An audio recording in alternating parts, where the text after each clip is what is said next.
And we're live. And welcome to an audition of Loads of People. Well, I'm really glad to be kind of having you back as a guest. So before we go any further, how are you doing today, Smudgie? I'm doing well, thanks, Tim. And you're doing okay. I hear the birds as we were just chatting, and they're beautiful in the background. Well, yeah, we were just saying before we went live about coming out of winter, and I think that's one of the things that because we're both in the northern hemisphere. And well, you gave me a brief description. You were saying obviously it's been 23 degrees and it's kind of nice and warm today, but give me an actual description, because I mean when people say it's spring's approaching, and I mean, what does that actually mean? If you were to look out your window right now, what plants, what trees are you seeing? I mean, is it fir trees? I mean, give me a very visual description. Sure, I'm happy to do that, Tim. Yeah, I live in an unusual place, and I'm really blessed in the sense that I have a great view. So when I look out my window, which is just beyond my monitor where my setup is for producing music, I look beyond into the big window ahead, and I see these wispy clouds and these puffy. Actually, they're not too puffy, they're more wispy. And I'm on the 39th floor of a 40-story building right on the water of the Great Lakes. So I'm on one of the lakes called Lake Ontario in Toronto, Canada, which is Canada's largest city. And I overlook the island airport. So when I look out, on my left, I see the sort of peninsula of the island airport, which is a small airport. I can see planes landing and taking off. And then the whole island is green, and it curves around to the south, which is to my left. And then on the right side, I have the CN Tower and the city view. So I've got a great blend of a bit of country on the left, city on the right, and I'm very high up in quite a big city, a cosmopolitan city, and a very multicultural city. And so I got a bit of everything, but it looks like you're quite in nature where you are. Well, I said this before. That's by choice. I've lived in huge cities like Buenos Aires, and I was born in London. But I don't know. I think there's something intrinsically humbling about living amongst nature, and it was no accident. But I mean, again, going on to you just describing this, Smudge. I mean, it's one of the things again. I mean, I live on the edge of the Highlands, so I may see some deer and some foxes and stuff like this. But again, what in the, like you said, you can look out one side and you see the city, and outside you're seeing the lake, and then beyond that, I'd imagine is it just tundra and forest? I mean, my point I'm going to get to you is what kind of animals? I mean, are bears encroaching into the city, or how? No, it's not that would be extremely unusual.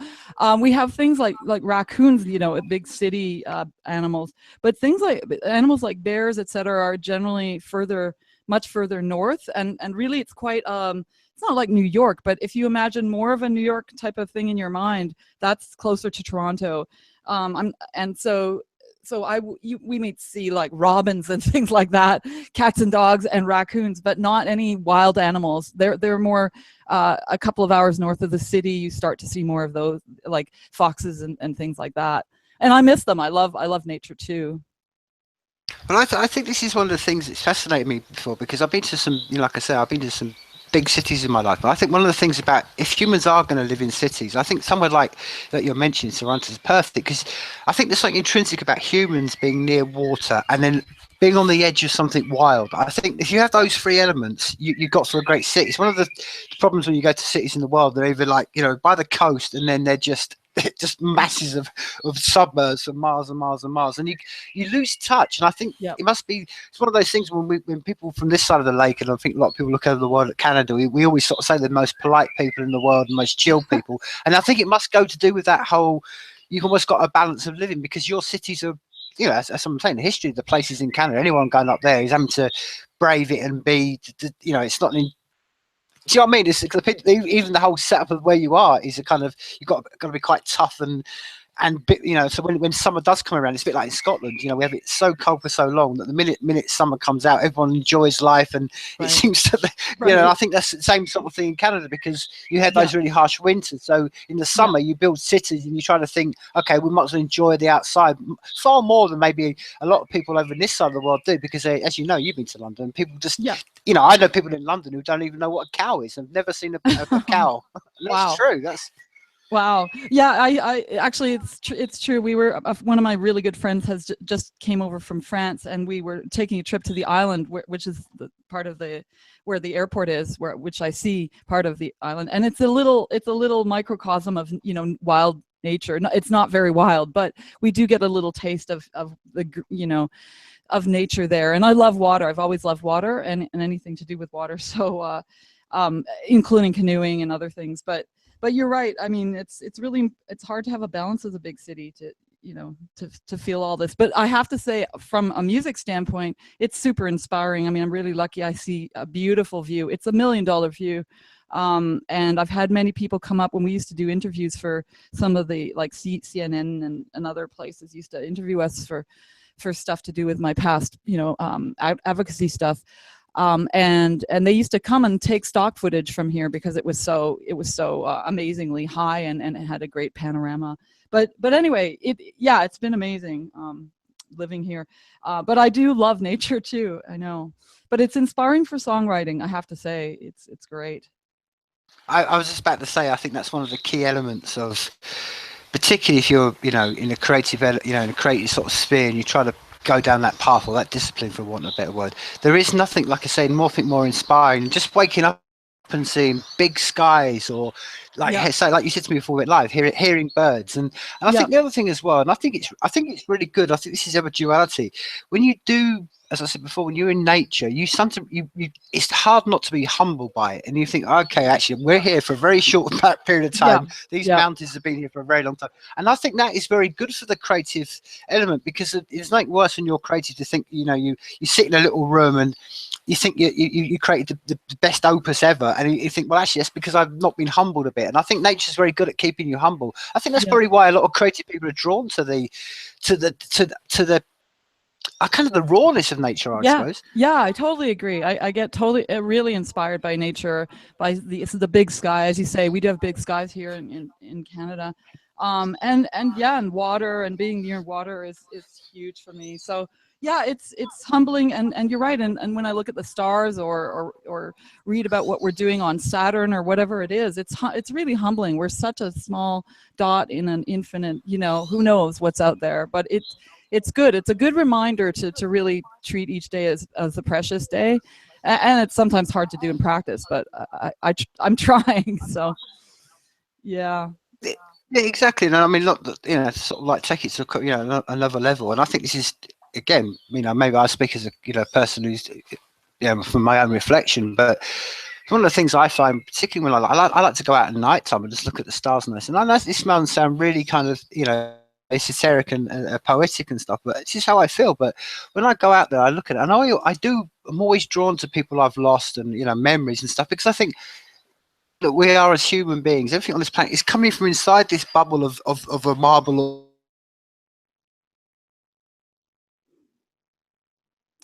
Oh, Tim, I've lost you. I don't know if it's dropped.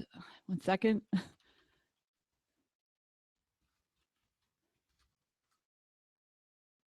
Nothing more reassuring as well as humbling to look out and think, okay, maybe just meeting this breath, I may have an atom of that person that that died when I knew them at the best moment. Right. It's true.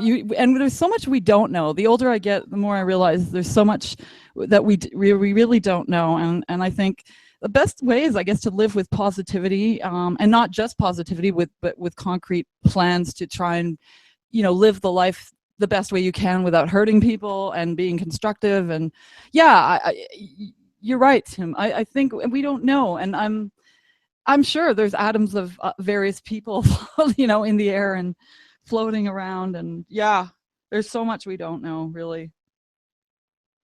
Well, I mean, in particular, you just mentioned about the more we're finding out about science. I mean, I remember reading just a few months ago, fascinated about the whole idea about how they've already got a video microphone that can, basically, you can pick up recordings just from videos. So, like, for instance, they put a crisp packet in, someone would walk in the room, and just by videoing the camera, the crisp packet, they're able to pick up what someone was saying in the room. And I thought straight away, okay, are we going to get to the point where rocks, and we're going to go back and everything around us could just be this great big, you know, audio reservoir of data that we don't know. We're going to get machines in the future. We're going to hear voices. And we're going to go back to caves and hear. So that's what I'm saying. We do live, which I think is this whole thing. It ties into what I'm saying. This is what. Whenever I look at about that thing about being humble, I think the half of humanity to me is it's like how fortunate we are to live in the days we are. Because every time I think of anyone who's passed in my life, I think, well, they didn't get to, they weren't fortunate to have this experience, and you know, and we're fortunate to have this experience just for one day more. Wow, how fortunate are we? Because it's just so mind blowing. Like you said, when you, like you just mentioned, it's fascinating to me because we, like you dropped something like, oh, we've gone around Saturn and we found. These are the sentences that are just dropped into our conversation now, and it's not until you stop and think, wow, well, look at what we're doing as a species. We've got a satellite going around another planet, and it's discovered water, and it's absolutely incredible. And I think it's really, to me, adds to, you know, you mentioned that positivity. I think that's one of the things that does keep me positive, because I think all the doom we're hearing, and then you think, okay, well, look at the other side, look at what we are achieving. So it's all about the state of mind. Yeah, it really is. And there's so many things that are just simply tools, and we can use them the way we want to use them. Like, for example, technology in general, you can use for positive things and not so positive things. And yeah, it continues to blow my mind. I mean, I was reading something about keyboards and how, just as you were saying about the video, where they can tell by like recording someone's keystrokes on a keypad, what letter they're typing by. It's so refined that they can tell whether you're hitting a G or an L, that because it takes longer for the L to get to the microphone or whatever it is, or the video. So it's getting so impressively overwhelming. And nanotechnology used to be something, you know, where you'd send bots inside the human body. I mean, that's getting more and more real daily. So anyway, this has nothing to do with music, but it's really cool because I like this stuff. I like science, and you're right, it's humbling. And yeah. And well, no, to Smudgie, I think this has a lot to do with music, because I think, for instance, let's tie this in. I mean, I think it's absolutely fascinating to me that as much as you quite eruditely describe what's going on with technology, let alone all the things that are going on that we don't even know about, but on the other hand, when Beethoven sat down, 250 years ago and wrote some of his symphonies in sonnets, there was only that so many amount of notes, and it doesn't matter if we're 100,000 years from now, we're still going to have the same amount of notes and chords. So it's always fascinating me that as much as we steam ahead, there are some universal things about the universe that Beethoven 200 years ago got to almost a level that we still can't, or we can only ever get to that level. And it doesn't matter how much technology we get. I don't know. Maybe that's another question. I mean, do you think that the open technology is going to affect music and a whole new form of music is going to come out?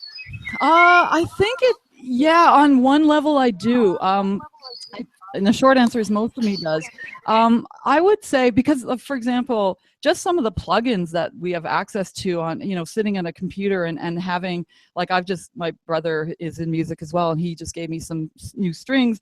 And, it's just crazy because when you do get different, even slightly different sounds, you can really create a whole new song. Like, it doesn't take a lot. If you're in the right mindset and you're ready, you can really create a lot of different music with different technology. That being said, I do hear you on the front of, there are only so many notes, at least in the Western world, that we regularly use, and you can there's probably I guess there's a finite, but there's so many combinations of those notes, even if you hold technology static, that I think it's still like a giant place. I always think of it like where kids have those balls in McDonald's where you can jump in and there's different colors. That's how I think of notes, and you can just jump in and play with them, and there's just like billions of possibilities just with that. Anyway, so no, I mean, I don't know if that answers your question. It does, but what fascinates me as well, and I think this is what I'm saying. I mean, I think there's so much. If you're going to use an analogy, like it's a pool of potential. There's so much potential that even to this day, 2017, we still haven't had, I think, maybe touched 1% of the potential we could even get from just, like you said, fusing some of the Eastern music. Because okay, we get what we call world music, and that tends just to be some some people just sitting around playing some, but the actual because where we are, we're only, I think this is just, that's what I'm saying, part of where we are as a species. We're only just reaching out, and we're just starting to find out who we are as a species on different parts of this rock. And I Yeah. think once we get that with music, I can't, because it, like you say, to me, there is only a certain amount of music, but then you can hear something from Chinese music or Asian music, and you think, okay, that's got nothing to do with the Yeah. Western music, but it's Yeah. going to be fascinating once we start to, like I say, with the spread of information and knowledge and how we connect with humans, how that's all going to interfuse, and Yeah. maybe that will give birth to something. But it's going to be fascinating in the meantime, just to see all the infusions that's going to happen. I think there's going Yeah. to be an absolutely, Yeah. like you said, it's a huge pool that we can tap. I agree. It's like a big fun tap of different colored possibilities, and yeah, and I'm just waiting for. I mean, it's probably out there because I keep daily. I discover people who are not necessarily on the, the pop charts or whatever, but there's so many talented people out there that nobody's, at least I have not heard of, and they're combining things in different ways, and maybe there's somebody out there doing like. Indian music fused with rap, and I want to hear it. You know what I mean? I just get excited about different kinds of possible music. And I grew up with a certain type of music and kind of a lot of rock and stuff. But I always try to keep an open mind and try to be, using different influences. But I definitely have my way of doing things. But I love the idea that there's so many possibilities, like you Exactly. say.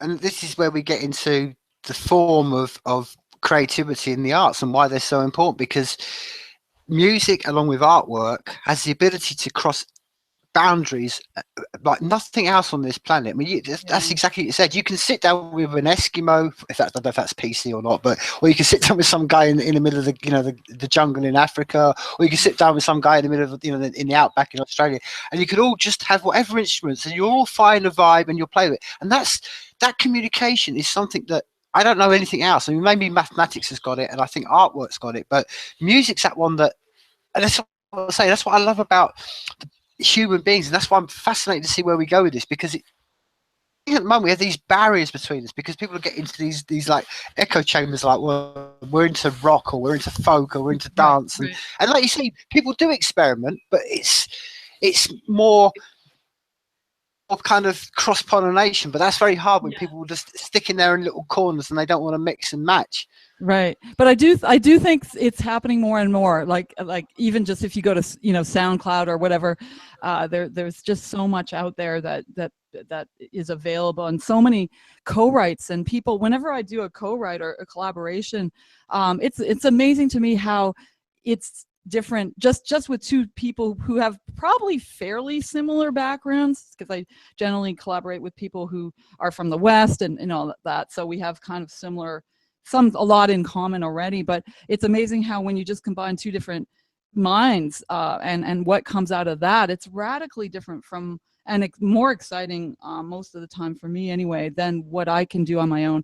So yeah, it's pretty cool. And production, I see production and mixing and mastering, I mean, as another form of art that I think is a lot underrated, because you really can change a song with how you mix it and how it's mastered, and it's another animal sometimes, and it can really bring something to life or do the opposite. But it's another form of creativity within music that I think is kind of like not as in the limelight as it should be, but it's something I'm just starting at. But yeah. Yeah, exactly. This is one of the areas that it's always fascinated me about us as a species. What we tend to do, we have this urge, and I think it's the theme of what we're talking about tonight. With when technology comes along, we have this almost, the old analogy. We just love to throw the baby out with the bathwater. And I think one of the things that's been thrown out now, because everybody's got the ability to sit at home, create, and do whatever they like, and I'm all for that, and I would be, forever and ever. But there's always going to be a necessity, a need for, like you said, for that person who's very good at mixing, the person who's very good at just listening to and tuning certain instruments a certain way. These are all kind of skills that have been lost in this whole, because I can do it. There's a machine in front of me, and it's like there's nothing, like you said. It's one of the things that I'm fascinated when I talk to, especially to young guys who are doing rapping stuff, and I say to them, do you ever go to someone, because there's actually something really intrinsically great about the creative process, about taking what you've created and actually giving it to someone else and let them listen to it with their ears and let them come back to it. And then you're intrinsic. I've always found that when I've done that, something comes back that's better than you started with, and it's like it's like the form of two parts, which again can only be done with music. This is what I'm saying. This is one of the things that can only really be done with music. You can't do this with artwork. I found collaborating with art is really hard because it's. But with music, you really can. I guess I didn't think of it with art. Yeah, because you paint, and I guess it's different. It's not really live performance is something different. With dance, you can, but I that's not my area. But I love watching dance. And I love to dance, informally, like, no, you're right, Tim. I guess music is one of the live performance arts where it really can change with more than one person more easily, I guess. Yeah. But no, on that, and bring it back to obviously you've been sort of like since we last spoke, and I mean you obviously we're going to finish this conversation with chaos in your head and stuff. But how's been the creative process for you? Have you been writing a lot, or you're in one of those? Because I say this because I tend to talk to so many creative people, and I notice myself that we have moments where you just seem to like be in flow state and everything just flows through you, and the other time is when you're in the non-flow state. So generally since I spoke, have you been, what kind of, how would you sort of describe where you've been, in the flow state or the non-flow state? Oh, that's a good question too. Generally it's getting much more flowy lately, so it's good. It's getting I'm in the flow state, and there was a little period there where it was kind of not so flowy, and then now it's just almost pretty flowy. So, and I'm collaborating a lot with people. There's a lot going on. For example, I mean, we released an EP back, I guess it was February, Broke Enough extended play, so like a CD, a small CD, and I'm collaborating with people like I mentioned, and I've gotten some placements, I think, since I last talked to you. I'm not sure, but I can't remember if last time I talked to you, because I've got some songs on Major League Baseball and some German television stations. And then there's more publishers that I'm working with. I've been signed to a few more publishers. And it's been like inspiring, and I've got a new band, and it's generally quite flowy. So, and I'm like, I still, honestly, I know I say this every time we chat, but I have like 1,000 lifetimes of songs in me, and I feel like I don't have enough time to live to get all that done. And I have just a lot of interests, like video is another interest of mine. So I'm doing a bit more video stuff too. So yeah, it's flowy. We can put a flagpole in the video one, because I was going to ask you about that in a moment. But let's take a step back. You mentioned you got a new band. I mean, so again, tell us all about what the band is. Is it a 4-piece band, a 5-piece band? It's a 4-piece, and we're just really new. We've had a few practices, but I love it because prior to this, I mean, I've worked with great people. I was in a great duo, and I really enjoyed that. But it's when you have drums, or something about, it's not just the drums, but it brings everything to life, and it gives us this extra energy, and we have great players. Everybody's very talented in the group. I can't comment on me, but everybody else is a joy to work with, and I just get such a high from just the vibe with 4 of us in the room. That it's bringing my songs to life. For example, one of the first songs I ever wrote, called "Walk Away," back in 2007 or something, I released that, and that's kind of my first foray into the music business, and I went full-time last May, like almost a year ago now. But my song "Walk Away" was a folk song, kind of folky, barely pop, and to me it needed some energy. And so when our band does it, our new band is called White Rabbit, it just, honestly, Tim, it sounds like almost punky, but in such a great way. It's got this like kick-ass energy. Oh, I don't know if I can say ass. Yeah, of course I can say ass. I can probably say a lot.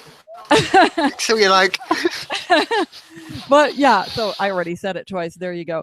So yeah, it's just when we do, especially that song, it's like, oh my God, I feel like I'm rocking now. So it's a joy, and I really am. I feel blessed because I'm doing music full time. So yeah, it's flowy on the live level and flowy on the writing too.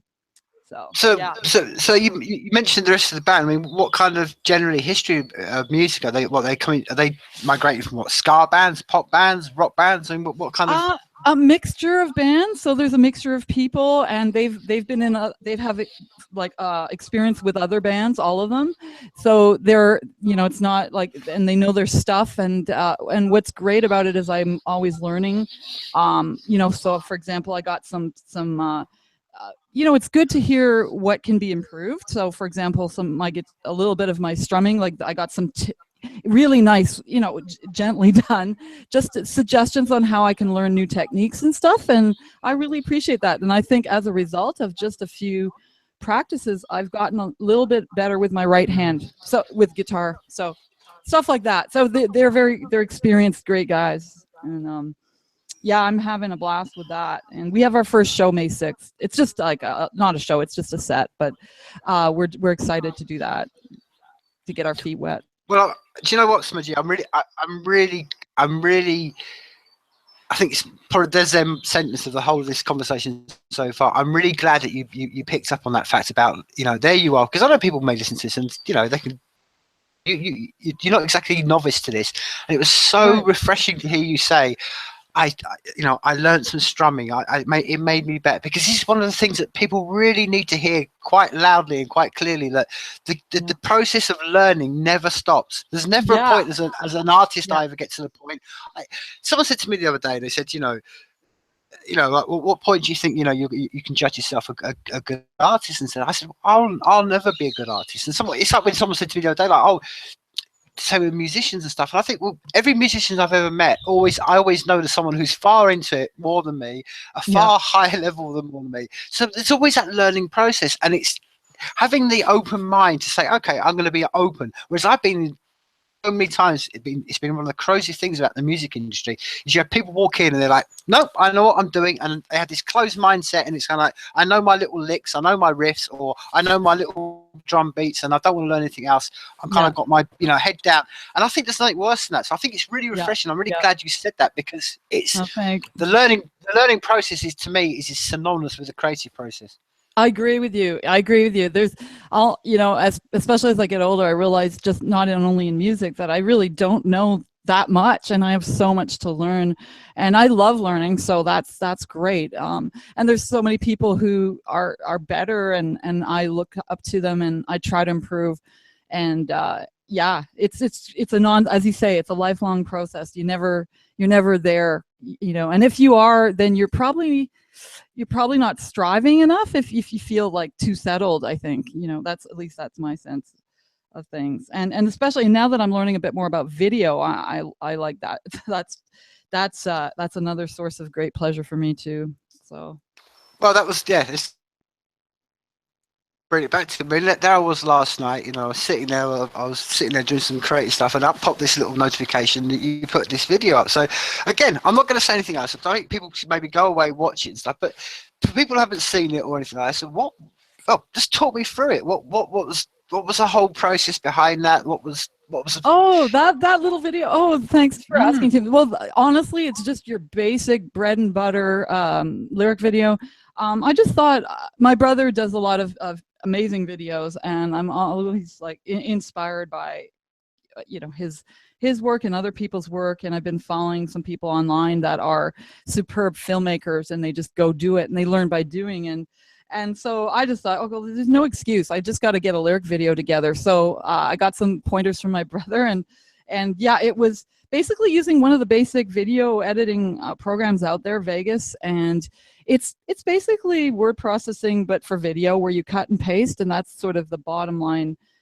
You know, that's the main kind of functions in it. And yeah, I just put it together, but we had a great song. So that song you mentioned, Chaos in My Head, is my latest single, and that's going to go on I guess it'll be my 4th CD, which we're working on right now. And after that, I'm probably going to tour that. I hope to tour, you know, come to Scotland and stuff to you know, be able to tour it. So anyway, long answer. I took a few hours in this program, and it's honestly, you know, just the lyric video, but it was a blast. I had so much fun. And I'm doing a lot on Instagram, like short videos too, just trying to learn. So That's what I'm saying. It's a fascinating, like I say, because one of the things many people say is like, creative people tend to have many bows in their arrows, and we're not just musicians, or we're not just one sort of thing. And I think that's perfect proof of what I'm saying. But again, you mentioned again, and maybe it's sort of a recurring thing every time we talk about it. You mentioned you got a CD coming out. Again, have you thought about doing this cassette and going? I mean, I know I say this because it was this week we had World Record Store Day. So and I was saying, I think I mentioned before to you that with the cassette thing is starting to sort of brew back up here. So when you are going to put your new EP album, whatever, have you thought of a means of putting this out? I mean, have you thought about vinyl or cassette? I haven't. I remember last time you asked me about vinyl too, and I know that's definitely people are really loving vinyl, and me too. It's a little expensive. I was looking into it, but you know what? It would be so much fun, honestly, that to have something on cassette and vinyl once we finish. But you know what? First things first.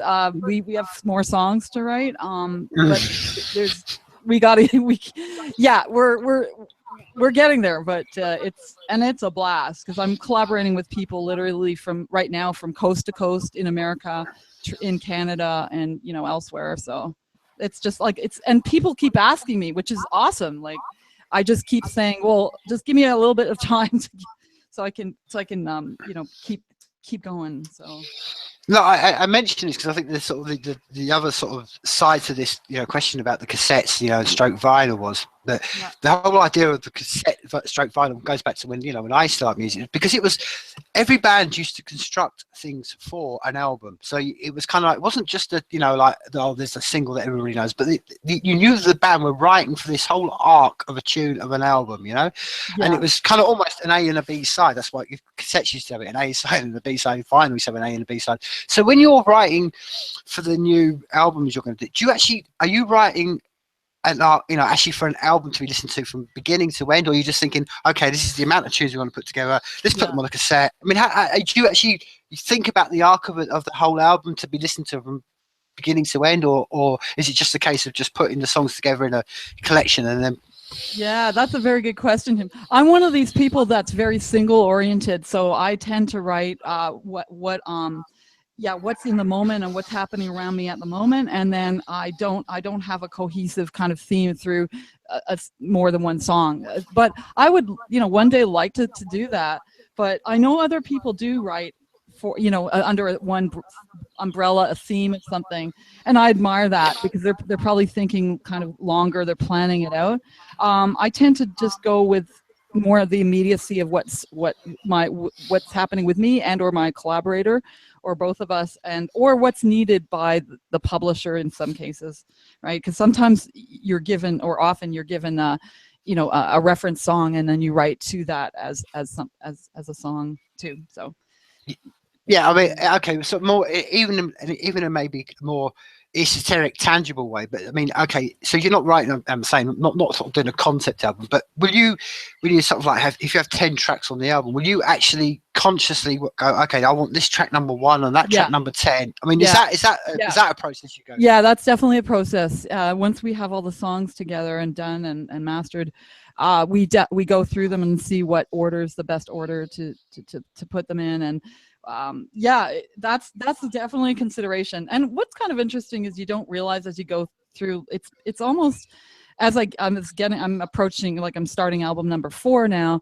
It's interesting to look back on previous albums and sort of go, well, it's sort of a little mini reflection of what's happened in the past, but you don't realize it at the time that there is a kind of there really is a theme, but you didn't intend it at the time. But it sort of captures moments in life or periods in life, as as an artist, I'm sure, as a painter, that, and every creative person probably, when they look back on what they've created, probably feels it's a reflection of yourself, of course, if you're part of it. So I look back at, for example, my song "Walk Away" that I'd mentioned, and it was a different time, and now I'm exploring a little bit different kind of style of music a little bit.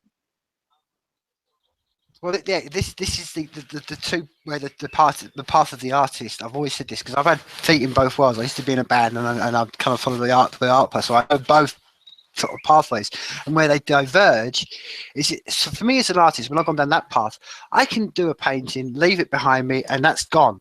But this is the thing, when you're in a band, you got to think, okay, I wrote, like you said, you wrote a song 7 years ago, there's that song, and you're like, oh, okay, and you've got to go back and it's just, it's a different divergent path. And I go back to the point I really want to ask you. How do you find about playing tracks from previous times? Because I know bands, some bands approach it, some bands don't want to touch old material, and they're like, no, I don't want to go anywhere near. But then they understand that some people in the crowd may want that. Other bands are quite happy, but they will play with it and mix the tuner out so it doesn't sound anything like it does. How do you when you're approaching a song that you maybe written 6 or 7 years ago, and you've got this new band, and that track comes up, I mean, what's your thought process? I mean, how do you tackle that? Oh, that's an interesting question too. Thanks, Tim. I basically, it depends on the song. So, for example, this one worked perfectly. It became a new song. It became a much more energetic. It's becoming, a much more energetic, and I think interesting song. There's a place for both. One's a bit more introspective, and this one's more fun. I think now they've made it fun for me. So it really depends. And generally, I'm one of these people that gets bored quite quickly. I like new things and I like trying new stuff. And so generally with my own old stuff, I would not really go back and listen or play it unless it was for live stuff in the band, or if I'm doing live. But just on my own, I wouldn't go back, and it wouldn't be my choice probably. There's a few songs that are okay that I like, but I tend to want to, my latest song is usually the song I'm most in love with. And so there's one I'm working on now that I'm so freaking pumped about, that it's still not done, but it's just got this energy that I don't think I've had before. And it's just, I like that spark in it.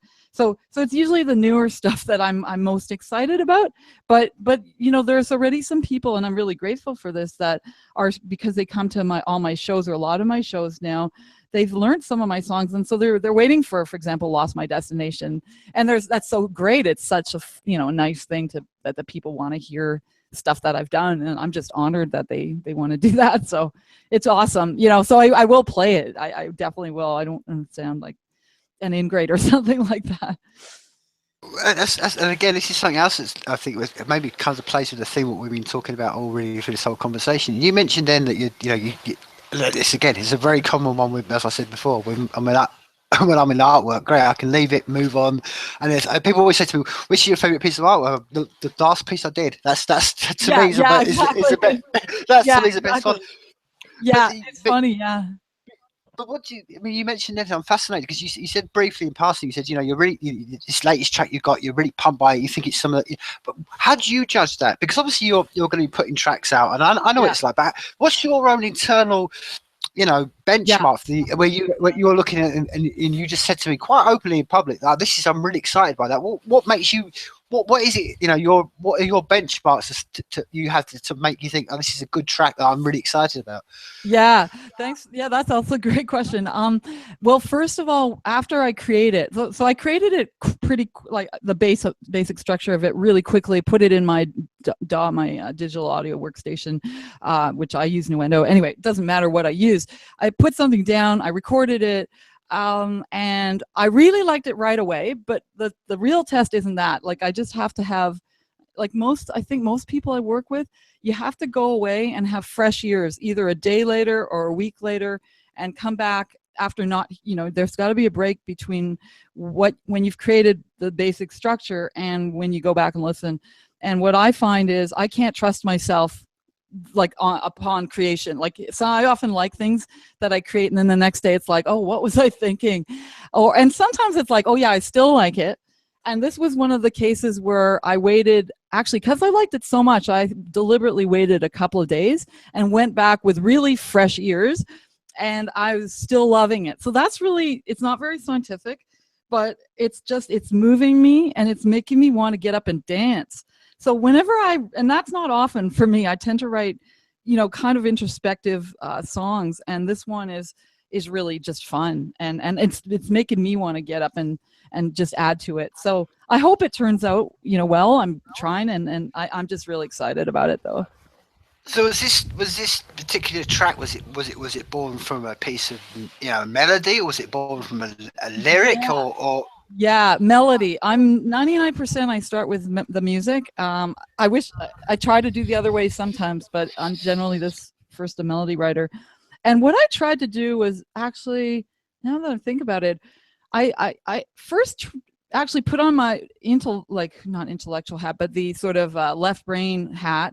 So I was thinking about it as a, how do I start a new song? And I thought, okay, who's inspiring me now on YouTube? Like, who's really moving me? So I actually listened to about 2 or 3 groups or 2 or 3 different songs, and thought, what did they have? Why is it that I like them? And then I let that simmer, and then I don't usually do it that way. And then what came out was a hybrid of 3 songs that I currently really love, kind of blended together melodically. And it's a very, very common pop structure that I was using for this. So, long first verse, chorus, second verse, chorus, bridge, chorus, 3A, B, C. So pretty straight-laced in terms of pop song structure, but it's just got some energy, and I'll just keep going with it. And I have a kind of lyric theme I want to use with it. So yeah, I don't know if that answers your question again, but hopefully. No, it doesn't. It's just what I'm saying. I love talking to people in the creative process, because I think you're at the very beginning of this, and the other end of that path is knowing when to stop. It's like, when do I leave this thing alone? Because again, I can speak from artwork. I mean, that's the 2 disciplines what you just spoken upon, which is the whole basic. It's the whole spectrum of the creative process. Building at the beginning and then knowing when to stop, because there's nothing worse than then just keep going and going and going. And at some point, you just got to release that baby and, like you say, put it out into the crowd and see what they think. And that's ultimately what we're doing it for. I mean, you're not doing it. You're not doing it just for yourself. The whole point of being a creative person, I think, is the other duality of being a creative person. Is you want the world to do it, because you're hoping that by your song or whatever you're creating is going to hopefully shift someone's consciousness a bit. I mean, that's something you're going to get quite deep on it. That's what we've got to do for me. Right. Yeah, absolutely. I totally agree. I agree with you on both points. One, that I need a deadline. I do need, like a kick in the butt to just make sure things get done, and it's good. In fact, I've just got a new program online that I found that I'm kind of nerdy as a girl, so I found this cool program called Stick that you can basically self-discipline, So today my lyrics are due for that song with this program, and so that's under wraps. And you're right. You gotta. One of my greatest joys is to see songs I write and move people with them, and that's awesome. When that happens, that's the highest pinnacle you can get, I think, as a creative person, at least for me. That's great. So maybe after we finish this conversation in the next 24 hours, maybe send me across a link for that Stick, and I'll put it up on the show notes, because I think it's fascinating, because it brings us really kind of full circle to where we started this conversation. It's like this technology, because I think one of the things that the human version of that Stick program, what you're saying, is basically what, again, in a human face-to-face real, actual this reality we live in, would be someone like, for want of a better word, your mentor, or someone you knew was like, okay, look, like we were speaking about, someone who can check you in and say, like you say, you give you a piece of music too. But if you can have somebody who can do it for you, because I'm absolutely fascinated by it, because I haven't met one creative person yet, Smudge, and we're all very, as I say before, we're like cats in nature. We like to do our own thing, but we all, at the end of the day, we do like to have that boundary of somebody saying to us, look, let's do this by a certain time. You know what I mean? I think it's absolutely. And on that note, I have to mention, and I've mentioned this group before, but I'm part of a group called GAWS, which is Get Your Ass Writing Songs, and that grew out of an A&R company called Taxi, which is an awesome company, and so it's basically you write a song every week, and it's due every week, and the quality you don't have to worry about. You just want to get a song done, and by doing that, the process of doing that, you improve, and that's every Saturday. So there is a deadline, and it's really it's a really great community of songwriters from around the world that participate, and I learned so much from that. So and one of the key qualities in that group is the deadline, and of course the great collaborations that follow from it. But anyway, so I just had to mention Geoz again. Go Geoz. So. No. Again, you know, sort of like, you know, with time sort of flying against us. I mean, I think one of the things about this, one of the things I think goes to the bottom line of what we've just been talking about, and that GRs and stuff like this.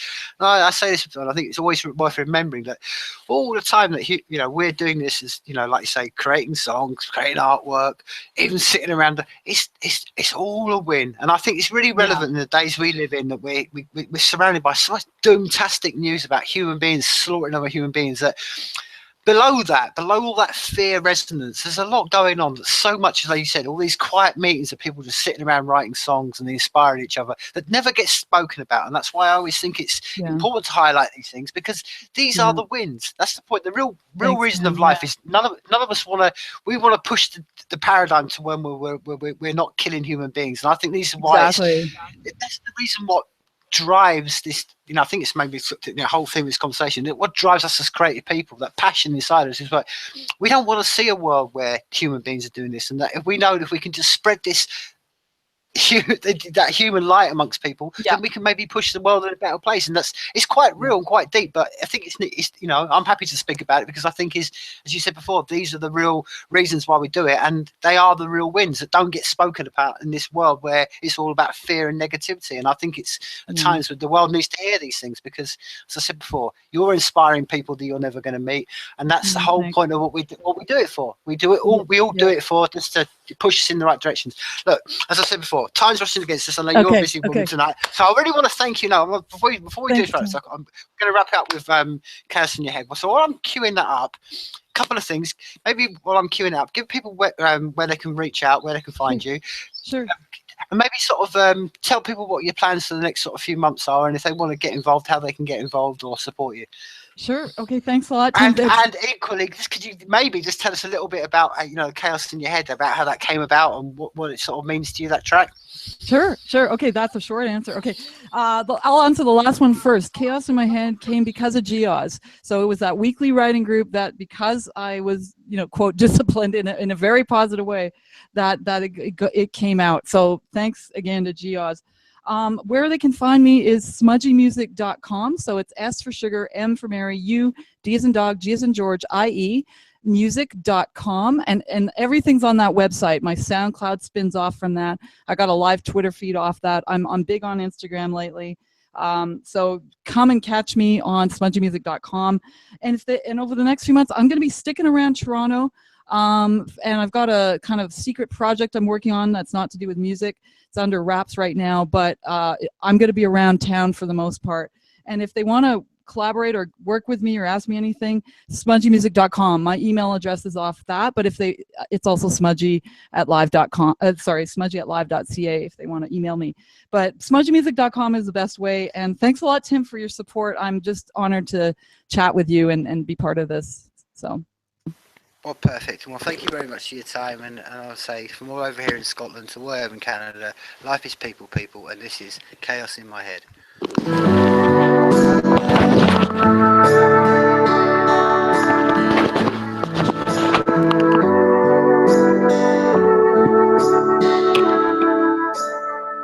I'm trapped in my head again. You want my attention. Can't take all this tension. I won't let you win. Your gray is my black and white. Your day is my darkest night. I'm good, but you wanna fight. I won't let you win. Cannot stop the chaos in my head. Feels like I'm alive and also dead. I'm so confused, being pulled back into you. Cannot stop the chaos in my head.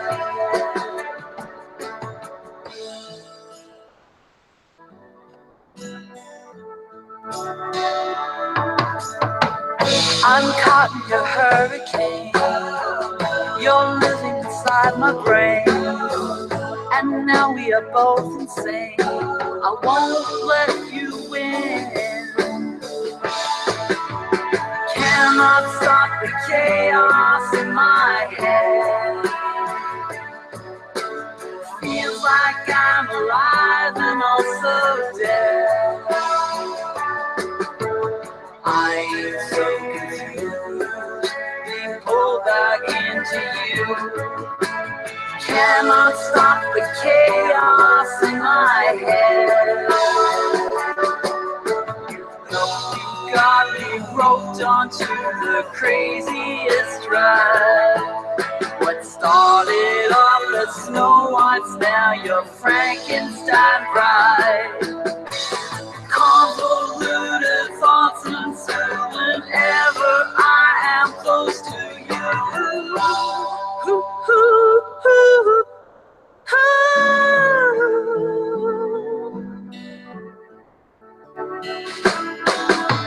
Cannot stop the chaos in my head. Feels like I'm alive and also dead. I'm so confused, being pulled back into you. Cannot stop the chaos in my head, yeah. Feels like I'm alive and also dead, yeah. I'm so confused, being pulled back into you. Cannot stop the chaos in my head, yeah.